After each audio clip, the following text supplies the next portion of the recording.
Hey Reanimates, your host Dibbo here. Just wanted to flag before this episode gets started, the sound is not awesome in this episode. Recording over Zoom sucks. Technology often sucks. Sometimes I suck. Who's to say what the problem is here? But I did my best to try to make it sound listenable, but just know that we will be back to much better quality audio next week. And hope you still enjoy this episode because it is a fun one. So enjoy.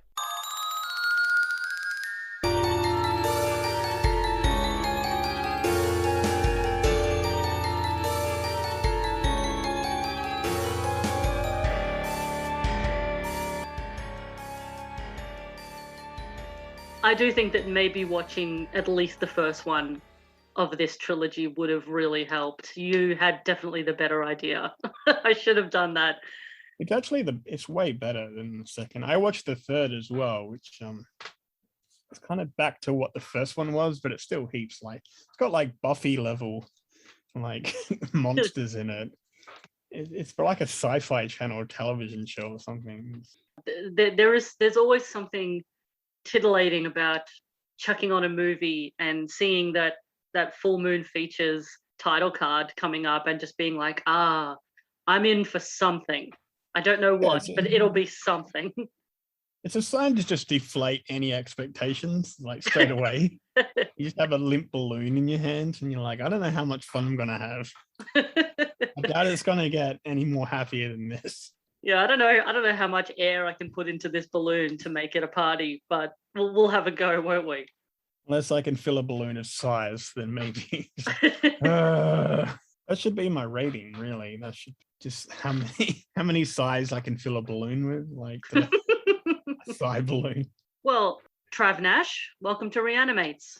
Hey, thank you for having me. I am so glad that I got to experience this movie and talk about it with you because it's not very good. It was so, this was definitely one of those ones that I was like, well, if I ever watched this outside of having to watch it for the podcast, I would not remember it at all. I would not take in any of this stuff. But obviously because we've got Jeff and I had to make notes and stuff, I had to stick with a little bit of it. But it is extremely forgettable. It is Trancers II from 1991. I never even heard of this film, and I'm surprised because, I love bad movies, but I don't know if it's that enjoyable as a bad movie. I think the first one I found was more enjoyable. It was like Terminator meets Blade Runner. Oh. And I don't know what they thought with the second one. It's like they wrote like what do they call it? Like a first draft, like a brief outline. And then they were just like, we'll just do it on the day. Don't worry about it. We'll just fill it in. This sequel it does involve different people than who did the first movie, which is often a case of a not very good sequel if you don't have any of the same people involved. Other than the actors. Yeah, so similar cast. It is a Full Moon Features film, which means it's directed by Charlie Band. He also directed Dr. Mordred, one of mine and many Jeff Head's favorites. The Puppet Master movies, he did most of those. Major B movie guy. He also started Full Moon Features for people that don't know. Interestingly, it was written by someone called Jackson Barr, who wrote a handful of movies between 1989 and 1994 and then seemingly disappeared. I hope there's nothing suspect there. Yeah, I would run away as well. I don't want to be associated. There's some very questionable stuff going on here. Well, for both me and the listener, since you have it fresh in your memory, rather than me reading the wiki, can you give us a brief synopsis as to what the first one was about? Yeah, he's like Blade Runner at the start. He goes after those what are they called? What's the movie called again? Trancers. I keep thinking it's Tremors for some reason. No, that's a different film. So Trav. basically, that's a better film because you got Kevin Bacon for one. Hell yeah. So he goes after Trancers like Han Solo did for the replicants. They can make people go back in time by like injecting a syringe or something, and then he had to go back to I think it was like 1983 when this came out. So it's 2 years after Blade Runner. So someone was definitely taking notes and pumped this movie out pretty damn fast. It's pretty insane. So yeah, he goes back to stop this dude who starts sort of the Trancers. So he's like this evil guy, and he's taking over the cops, and they're turning into trancers. And he bumps into Helen Hunt, who's supposed to be a punk. And how do we know this? Like Helen Hunt, all-American girl next door. Right? Yeah. So she's a punk because she's just got like one streak of red hair. Whoa. She's working as Mrs. Santa at a Santa store. Well, yeah, you're making it sound a lot better, because this movie, spoiler alert, is very uninteresting. It was actually pretty fucking boring for a sci-fi movie that seems kind of high concept. The middle part was just, what's happening? It's just the movie just stopped and everyone had a smoko, like 40 minutes. Yeah, if anyone's seen the first one, the same characters from the first one is back. So we got Tim Thomerson playing Jack Death. Amazing name. It's so good. And what's funny is I misheard it. I looked it up on IMDb and I'm like, Death spelled Deth. Like, yeah. That's more crap. Mine was calling Max Powers. Like, yeah. Oh God. And Helen Hunt as Lena. So they're married in this one. Yeah. I was looking up some stuff about Tim Thomerson, and he's incredibly prolific B-movie, sci-fi action movie guy. And there's a couple of quotes that I found interesting about him. And these are from IMDb, so they may or may not be apocryphal, but I'm taking them as true until proven otherwise. He said, "I have a family to raise and a son to educate, so I do work for the work and the money. But that doesn't mean I do everything offered to me. If I see a character I like, I do it. It's what I do, it's what I am. Each thing you do just keeps your instrument tuned. Work is good for your soul, and I would say I'm a pretty soulful guy." Sounds like a cool dude. He says, "Look, it's only acting, and it's only a movie. I hope that people think my work is good and that they see me as somebody who's a professional at what he does. But hey, the bottom line is that I'm doing blue collar work for white collar money." Like, I like that he's got this realistic viewpoint of what it must be like to be a working actor. I'm surprised that like you just don't see older people unless they're like an action star, like someone like Bruce Willis or Clint Eastwood or something like that can still sort of come back as an old man, but so many people don't have that opportunity. And the fact that he was in this film, like, is he in his 50s? The first one, he looked like he was in his 50s, and then in the second one, he looked like He-Man's grandpa or something. And the fact that he's kissing Helen Hunt, I was just like, I don't know. I think I looked it up, and I think Thomerson in this, I think, is 45. Really? Yeah. And I think Helen Hunt is meant to be 28. Yeah, that's rough. And yes, the other there's a huge amount of young, attractive women in this movie, unsurprisingly for a Charlie Band production. Yeah, it's like all those Steven Seagal films. It's kind of like this ego drives is like, all right, I want these hot women to say how amazing I am. In one of the opening scenes, there's a woman who tells McNulty, who is Jack Death's boss, I guess, that he has to go back in time to 1991 to get Jack Death. That's a simplified version. The point of that scene is that McNulty has a fabulous jacket. He looks like a cinema usher. I'll post a screen cap of it. It's great. Jack, when we see Jack and Lena, we're also introduced to his mate Hep, played by Biff Manard, who collects fire trucks.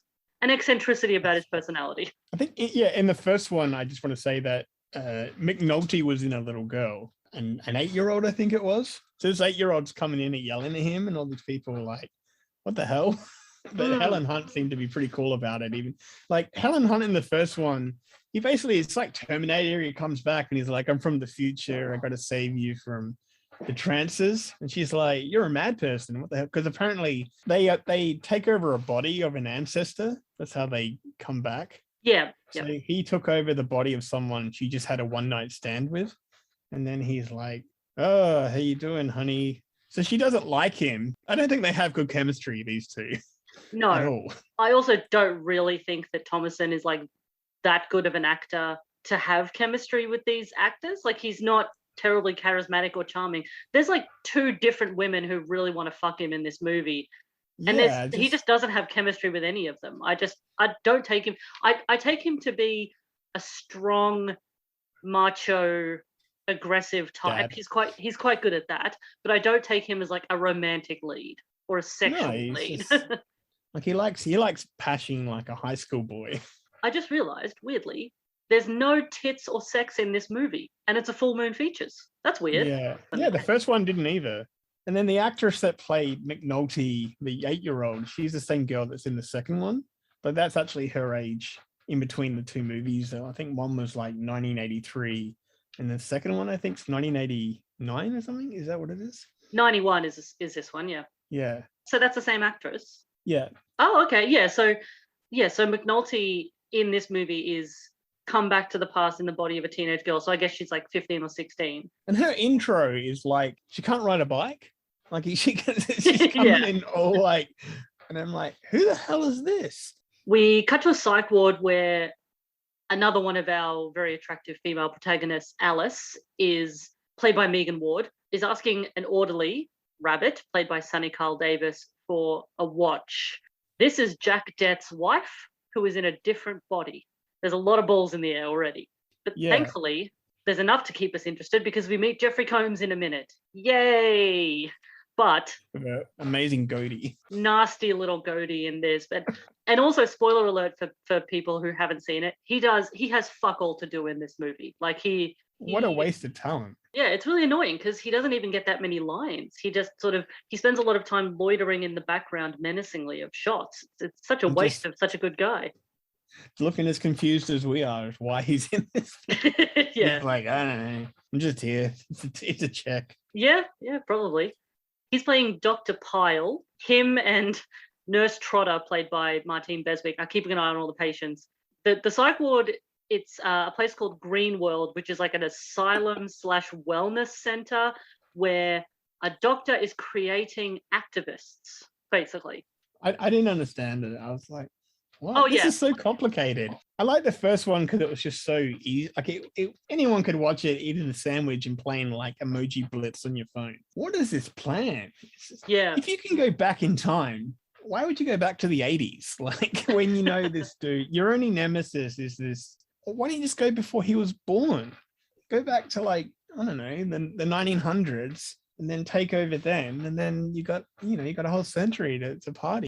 After this, we get another scene where Jack is attacked by the Trancers, and I kind of like the makeup that the Trancers get. I don't know if it's the same as in the first movie, but they get these sort of popping blue veins across their face and like bright zombie eyes. It's quite creepy. I don't know. They changed the concept. I think the first one is that once they turn, they got like a small window to attack, and then they'll die and evaporate, so there's no trace of them. Whereas this one, they kind of like, I don't know, it feels like they can just turn it on a wheel or something like that. Yeah. Jack will be talking to someone normally, and then they just turn into a trancer all of a sudden. One of my favorite things in this movie is a prop that comes up in the next scene where Alice she's trying to escape the wellness center, and she finds this rinky-dink looking machine in a barn. It looks like some Doctor Who shit here. It's like a shiny bleeping pyramid with Christmas tinsel on the inside. It looks like a child's, like some kid with a basic understanding of like rockets, making like a Buck Rogers kind of, or they just saw Star Wars and they were trying to build it in their shed. She uses the stop time thing and she does like the weakest runaway. Like it doesn't make any sense, that scene. She stopped time, but then she looked back and she was just like, oh no. Okay, that scene was especially confusing because it seems like she's trying to escape the place. But she gets caught on purpose. Yeah, I don't understand. Like she stops, waits because she can stop time for 10 seconds or something. But she stops and like waits until the people have unfrozen and she screams to get their attention. Yeah. And then she deliberately trips over so that they can catch her. Was it just bad acting or?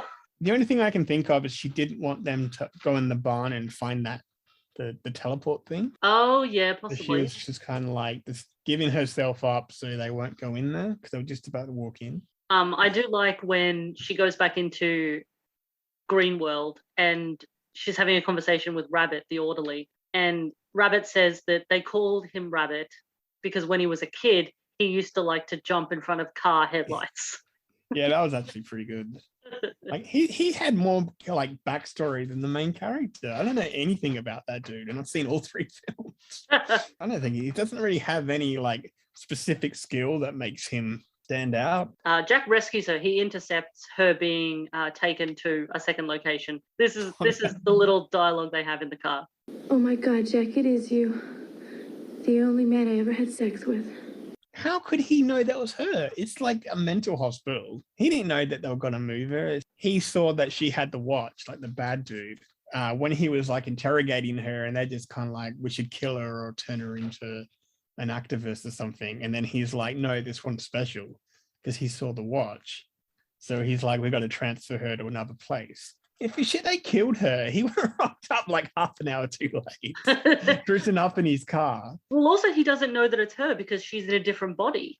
Yeah, so they're both in apparently different bodies than they're supposed to be. So neither of them recognize each other. Imagine if you picked up just some random lunatic that's like thinks that, and then him feeding her just feels a psychosis, and she just goes along with it. Who was she this whole time? This sort of begins the interpersonal part of the film, where there's this sort of love triangle between Jack and Alice, his wife from the past or the future, another time anyway, and Lena, who is his current wife. Jack and Alice make out, even though, again, Alice is being played by what must literally be a teenager. It is a really crook thing to look at when you're watching this movie. Yeah, I just felt really uncomfortable. But then a lot of 80s films, when you watch them in retrospect now, you're kind of like, ugh, that's not on. I feel bad for everyone involved. It's a bit yucky. Jack and Alice make out, and then Lena catches them, and Jack says this. I've had to handle a lot being married to someone from the future, Jack, but 2 wives? Lena, what am I supposed to do? She won't be here long enough for a Mexican divorce, even if I wanted to. I find him not likable enough. Like, sometimes you can have characters that are kind of questionable morality, but he just doesn't have any redeeming qualities. Like, he's not charming. He's your pretty standard action hero good guy, but he's also not charming enough to be getting away with all of this stuff that he's doing. Yeah. He's married to Helen Hunt. Why would he jeopardize that? Like, what are his options? I really enjoyed the bit where Hap gets a grocery delivery and there's a bomb in a ham. Oh, yeah. This ham stuffed like a turkey. Did they say that? That's so strange. Yeah, McNulty says that. I'm like, what does that mean? What? You don't stuff a ham. That's such an elaborate way to kill him as well. He was on his own. Death wasn't there. He was off heroing. So they could have just walked in and shot him. Like, how did he survive this long? It doesn't seem like it'd be that hard to kill that dude. I really love how Jack and Alice are just so horny for each other this whole movie. Like, there's like literally another scene where Jack and Alice are making out and Lena catches them again, and she's like, whoa, why I order? Alice says this, which again is just like, the dialogue in this film is atrocious. We did it, Jack. We scorched another one. Oh God, how I'd like to make love to you right now. Too many ladies. I don't understand. I don't understand how Helen Hunt is. Like, he doesn't make any good case to why this is happening, other than he thinks that when she goes back, she's going to die, so it's okay. But it's not his wife. It's like her, I don't know. The whole thing's so weird. It's like his wife's personality in a teenager's body. Like, I don't understand. Like, perfect. Yeah, it's like that's being John Malkovich or something. Like, it's very strange. Must be tough. I mean, it was probably fine for the actor. He got to make out with hot babes all day. Always these films take me out of it, because I'm kind of like, did the actor write this? It seems like a lot of those B-grade films, it's like they can only get a main star. He's like, look, I want to have a hot chick as my girlfriend or something. And they're like, well, you're 85 years old. I don't know how believable that is. Either I'm going to get that or I'm walking. Meanwhile, this poor starting out actress is like, ugh. I'll take a pay cut if it means my female co-star is half my age. I don't think Tim Thomason did that, but I mean, it's classic Full Moon. It's very Woody Allen-ish. It's kind of like this relationship with someone like half his age. Like, it's just, you just kind of like, I can never go with it. I'm just like, no, I don't think so. Like, even if she had signs of like, I don't know, she actually says I like older men, or, you know, something like that could at least explain it, or, you know, but she doesn't mention his age, which, you know, you would think even people passing by, like Helen Hunt should have said, what the hell? Like, that girl's 15 or something. Like, well, I guess they're like, well, you know, it should technically she's not, because it's like the body is this old, but it's like it's actually a normal aged person in the body. Yeah, So it sounds like a male fantasy. It's like, it's my wife within a hot teenager's body. Who wrote it? It's Sweet. so unacceptable. She tells Lena that like Lena's just in the way, she's ruining the mission, she's clouding Jack's judgment, and that Jack is apparently going to go back to the future with her when the mission is over. Yeah, and then she leaves, and then she goes to a train station, and suddenly she's not angry anymore because those the greenie people are there asking for donations. Like, when was that ever part of their plan? I don't remember saying that they had like people trying to get donations and buttons. Like, what? Don't they get people from mental hospitals? What are they doing now? Are they enlisting people at train stations now? None of it makes any sense. It's so strange. No. There's also a bit where they cut back to the wellness place, the Trancers farm. Jeff's there in his natty little jumpsuit. He's got a great little one-piece vibe going on. I'm enjoying it. And there's some palaver about the doctor needing more of these plants. And we find out why in a minute. But at the time, it's very confusing because you have no fucking idea why he cares about these plants. This character, and I was just thinking before, it's like, this character has no established character. You don't know what his motives are. No. Other than he's like some weird cult leader on a TV spouting off this like L. Ron Hubbard-esque like gibberish. That's what I thought was going on. There's a really long sequence after this of Hap, and he's drunk and he's run out of the house and he's playing drunken baseball with a bunch of homeless guys. This scene goes on for so long. I tuned out. I think I got up and just like drink a water. No one was like, watched the first one and went, geez, I wish I saw him play baseball one last time with a bunch of hobos. It's like, nobody wanted that. For like 15 minutes. It's not even funny. Like, I think they think he's the character, like the comic relief of the movie, but I don't think so. Like, he's probably got the most personality in the film, which isn't hard to do when everyone's just a blank wall, basically. Yeah, it's not hard to stand out when everyone around you doesn't really give you much to work with. We also get a fun little cameo by Barbara Crampton in this. I was like, hey, look at that, that's nice. Yeah, she plays Sadie Brady, who is interviewing Dr. Wardo, the evil doctor guy. She describes him as a leader of the militant wing of the environmental movement. Sure. But also the interview is just kind of like a lot of people saying that your cult's it's harmful for people, from ex-members, and he's like, nah, that's not true. And she's like, is it not true? And he's like, no. And then she's like, all right, we'll cut to a commercial break. And I'm like, was it TV like that back then? I can't remember what free-to-air used to be, but was Oprah like 3 minutes long and then they cut to a commercial? I would say TV's like that now. It's like, I don't need to prod any further. He said it's not true, so. Got to take him on his word. Why would he lie? He might as well be twirling his mustache, tying a woman to the train tracks. No one would take that guy seriously. He's either that or he's a substitute teacher. It does turn out that the plants are being used to create something called Scurb 78, which is like the super crack of the future. Apparently, it's more addictive than heroin.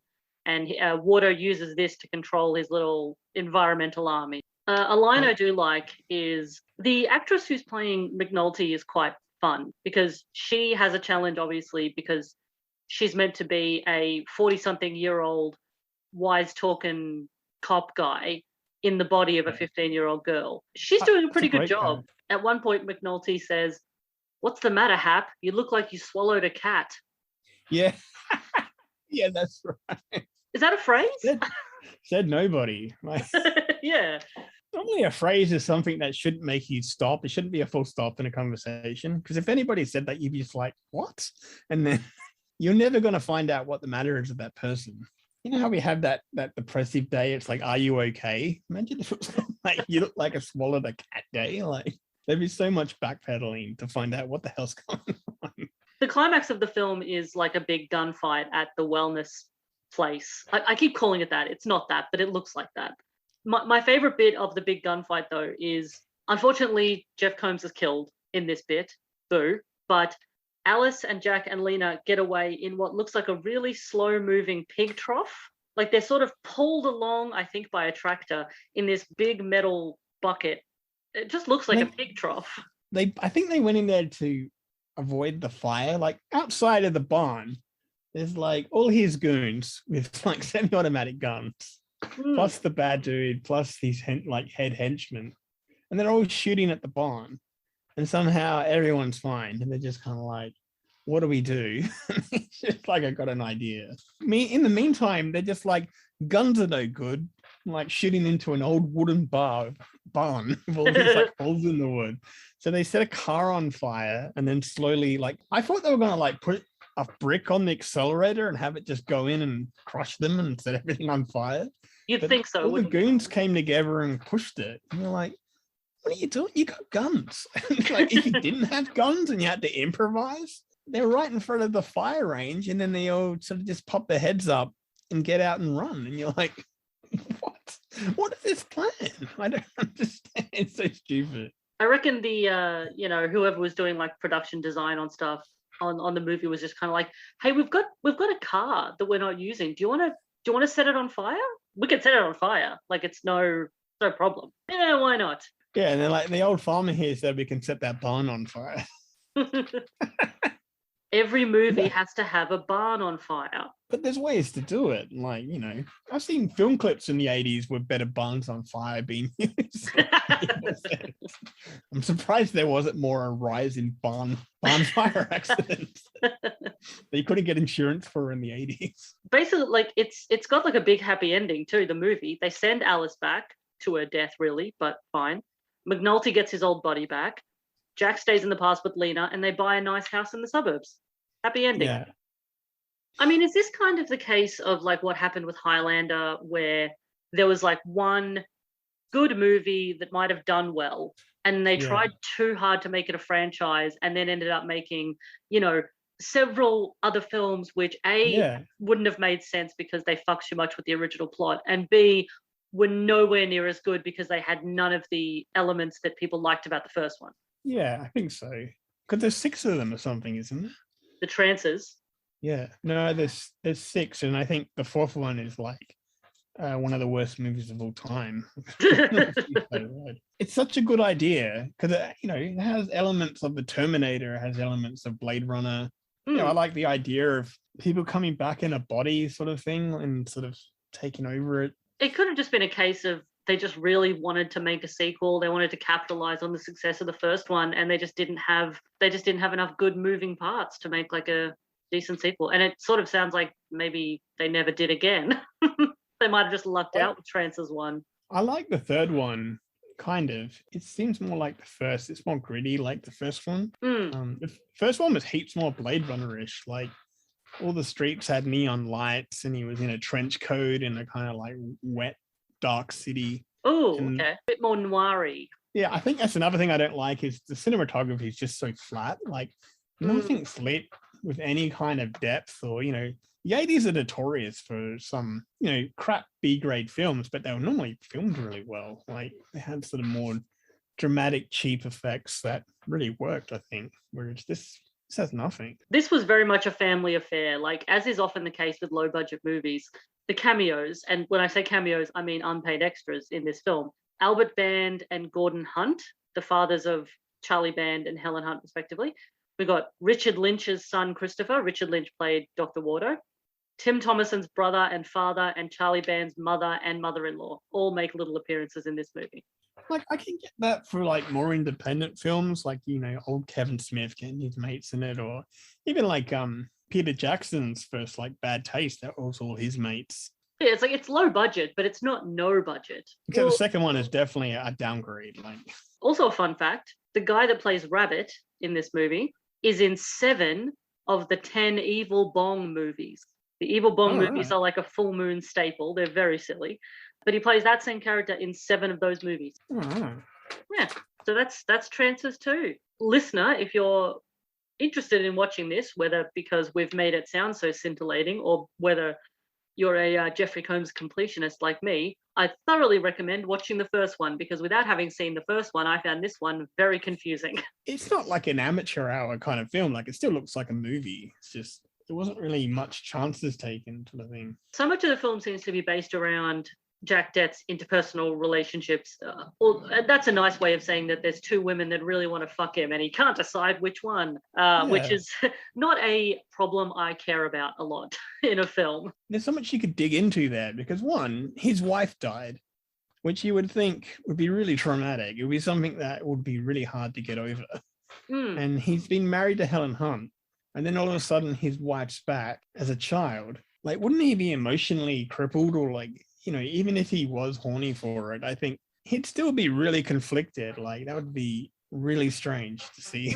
It's more interesting than the plot. If that was the movie, just that love triangle, that'd be pretty interesting. Like, what a conundrum. It sort of sounds like it should be a French farce comedy, like Frasier, like people coming in and out of doors, not seeing each other, hilarious misunderstandings.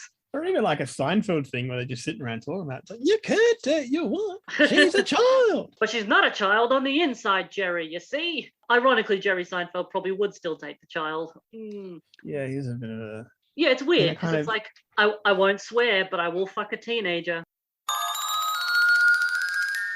Have you seen the Reanimator movies? Yeah, I actually rewatched it about a year ago or something. It's so good. It's Paul Verheer, is that the director? Stuart Gordon. Oh, Stuart Gordon. All right. Yeah, that's a trippy. I think I'm thinking of Videodrome. Yeah. Possibly. Very different film. When you get to my age, it all just blends into like. Yeah, you're a million years old, mate. I'm an old man. I'm like, you know, midlife. Yeah, you're falling apart, mate.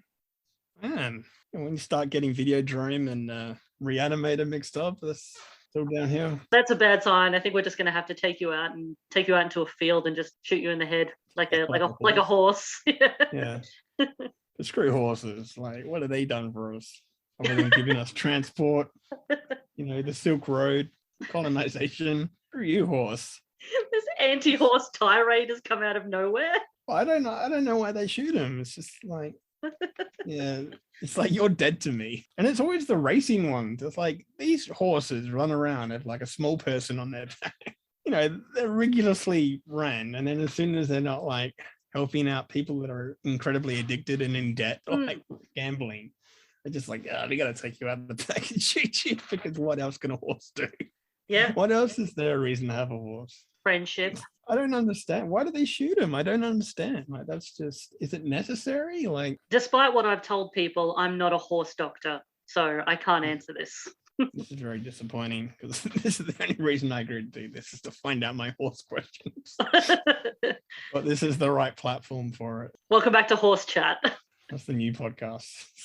The questions that nobody wanted to ask. I wonder if there's like a true crime podcast for like horses that mysteriously die. Missing livestock, and then you don't know where they've gone, and there's like a farmer being interviewed, and he's like, oh, Betsy was in the family for 20 years. It's a proud horse. But no one could tame her. One night magically disappeared. And there's like all these rumors about some guy called Uncle Jack, and some guy that lives in this house, and they think he stole him, but he's too old to ride a horse, so they don't think he's a good suspect. It's a mystery. Everyone just assumes that the horse has just like ran off with a boyfriend or something, but then they're like, no, she was a good horse. Like, you know, she wouldn't just run off with some horse. Yeah, the police, they don't want to do anything because they're just like, look, it's very common that a horse will just break out, you know, and run away. It'll come back. It's a horse. Like, I think you're thinking about a dog. Get another one. They're all the same. Like, I mean, horses are just big dogs, aren't they? Basically. I'd buy a car. We don't need horses anymore. Yeah, I would listen to that. I know you would. Don't worry about the horses. There's a reason why My Little Pony is doing so well because, you know, it's so connectable. It's the only thing filling in the void of no like true horse crime podcasts. That's why Bronnies are so, you know, in vogue because there's a gap in the market, I think. I'm fascinated by what your idea of the width and breadth of a horse's abilities are. Not like someone in the Olympics doesn't do very well and the trainer just takes that person out the back and just like, what man would want you now? And just shoot them. They don't typically kill someone who's gotten a broken leg in a riding accident, usually. Is that what they do? Or do they get a broken leg? I thought it was Yeah. just because they didn't win or something. And I don't know. Too much money's on the line. No, it's usually because they break their legs. Usually, they don't just No, kill them because they didn't win. I thought that was what it was. I thought it was just like, used to be the champion, now you're garbage. And the horse is like just heaps depressed. You're a bum, Yes. Rocky. He's like, you can't kill what's already dead. All right, Trav. Anything you want to plug? Just my new horse crime podcast that coming out called I don't Yeah, know. go on. I can't think of anything. It's called Horse with an exclamation mark, 3 exclamation marks. Maybe your horse podcast could just be called Saddle Up. Yeah, that's pretty good. I don't know if that The Godfather is true about horses, horse heads in bed, but like, what's that horse's story? Like, Yeah. did he do something wrong? Did he upset the mafia and then they cut his head off? And then they were like, can I borrow that? Just send a message to Yeah. somebody. Hey, Vito, you still got that horse's head you cut yesterday? It'll be useful for this. You'd probably be like, which one? I killed several horses yesterday. They all had broken legs. Yeah, I didn't have any plaster to cast them up and fix a very pretty simple fractured bone. I was on a roll. I thought I'd kill a whole bunch of them in one, you know? It's, You know that old saying, kill several horses with one stone. like there would have to be so much organization before it. Like if you want to send a message, you would have to kill the horse. God knows how anyone's like, I doubt that's a profession. Like, do you know anyone who's like a horse head removalist? I don't know if that's a profession. Not that I know of, but I feel like the skills could be easily transferred. He wakes up Yeah. and then notices the horse's head. Is it common? He's like, oh, not again. Does he kill horses in his sleep? I don't Why does this know. keep happening to me? Yeah. Is there a scene in The Godfather where he like does something with the horse head? Like where he like has to put it in a bin or something? Like how does he get rid of it? Yeah, like would you burn the bed? Surely you don't want to sleep in that bed again. That's like a horse's head. All right, well, you know, apart from your horse podcast, do you have any arty things to plug? I don't have anything of that that caliber of a horse podcast. Of course not. But No. I know the world's itching for it. Yeah, I have an Instagram account called Trav Nash Draws Things. Mm. And it's like I just draw every day for no reason other than I'm possessed. And I also have like electronic albums on Spotify, if you like synth music, sort of like vaporwave 80s sounding stuff. If you look up Trav Nash on Spotify, I got that. So I don't know. I don't know what the kids do these days.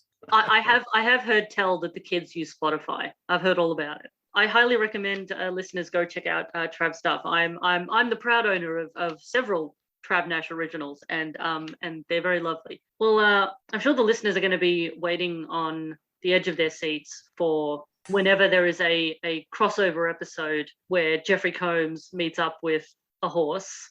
Has he been in a horse movie?